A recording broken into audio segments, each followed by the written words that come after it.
Okay guys, so we're here at library, 4th floor. This is my letter and this is the program flow guys. And yung kanta po namin ay History by Wandy. Hindi ko alam kung sino pong pumili niyan guys, but it's okay. This is my name guys.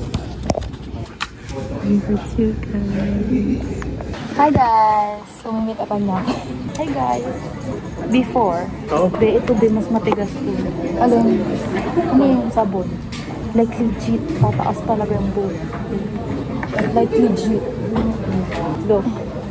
Oo nga. By Dash.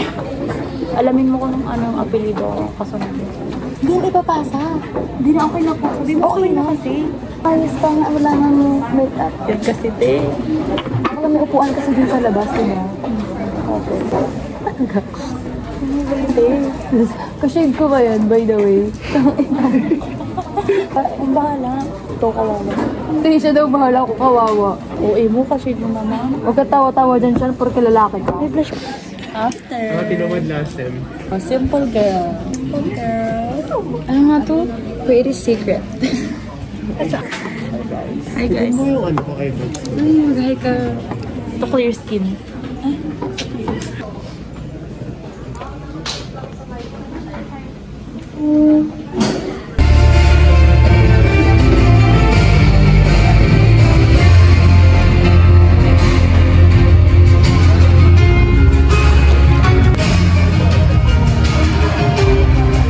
Once again, let us welcome our dear faculty members from the Psychology Department.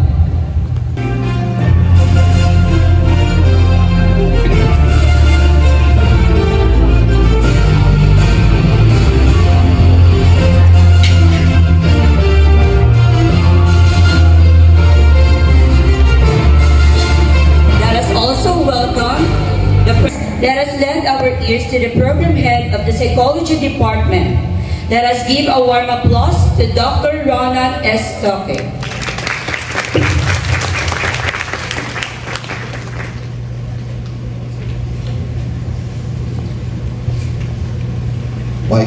Good morning, everyone. Good morning, psychology students and parents. A basketball game will never cure cancer, but a basketball game could inspire a potential cure for cancer. And with that, allow me to talk about inspiration. Inspiration is a driving force. She graduated cum laude from Our Lady of Fatima University, QC campus in 2019 with a degree in Bachelor of Science in Psychology. In that same year, she garnered 9th place in the psychometrician licensure examinations with a rating of 84.80%. She has been serving as a government employee since 2021, appointed as a Human Resource Management Officer at the Department of Social Welfare and Development. She was bestowed the Angel in Red Vest Recognition Award for exhibiting extra love and extra care in the name of the public service, and that is in August 2024, particularly for her HR initiatives and contributions, and that is the first employee in the HR service to be granted the award. She is currently taking up Masters of Arts in Clinical Psychology at the University of Santo Tomas. And she also recently joined the Department of Psychology of Our Lady of Fatima University, QC campus, as a faculty member on a part-time basis. Let us all welcome Miss Angelica Manalili.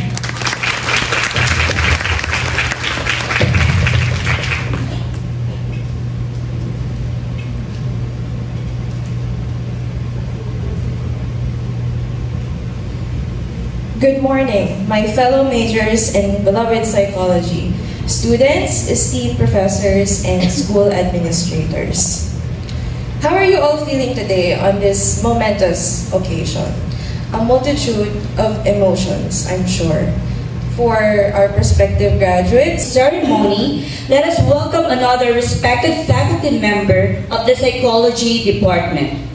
She has been an esteemed faculty member of the Psychology Department since 2008. She took her degree in BS Psychology at PUP and has 2 master's degrees, a Master of Industrial Relations, major in Human Resource and Development, and a Master of Arts in Psychology, major in Counseling Psychology. Let us welcome on stage Ms. Ria Amirose Gallo.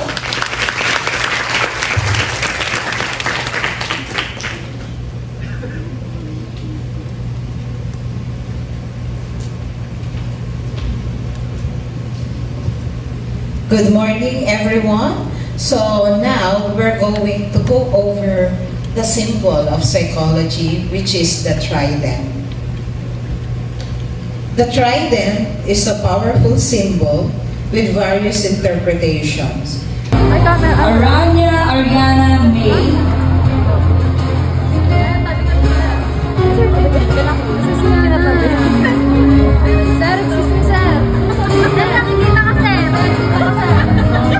Sorry naman.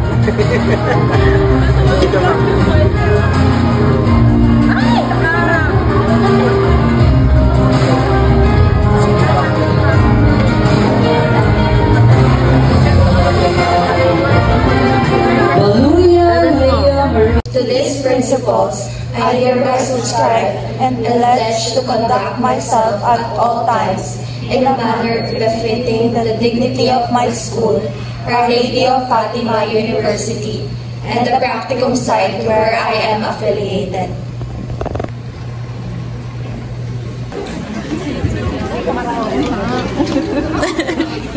So I hope na sumabay po kayo sa music na to. We have a lyrics naman here. Can you please stand up?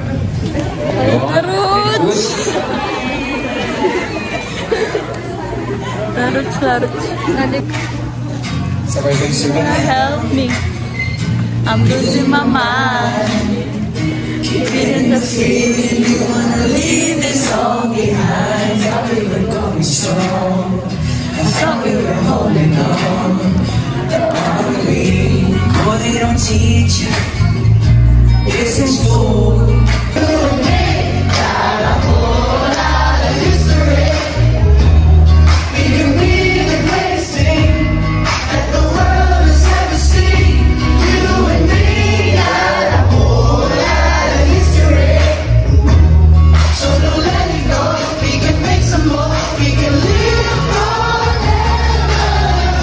Hi guys, so bigayan na po ng letter.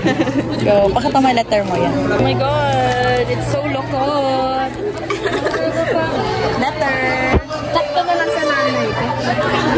Ma-chat ko na lang sa Laro!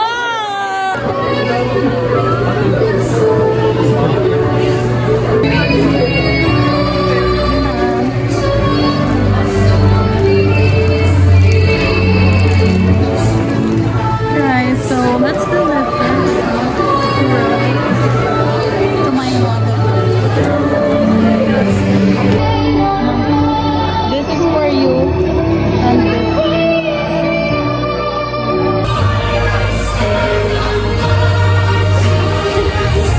Pero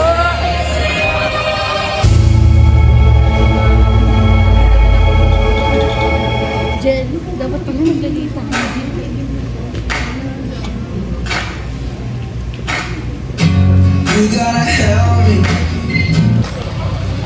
Hi guys, so uwian na po namin.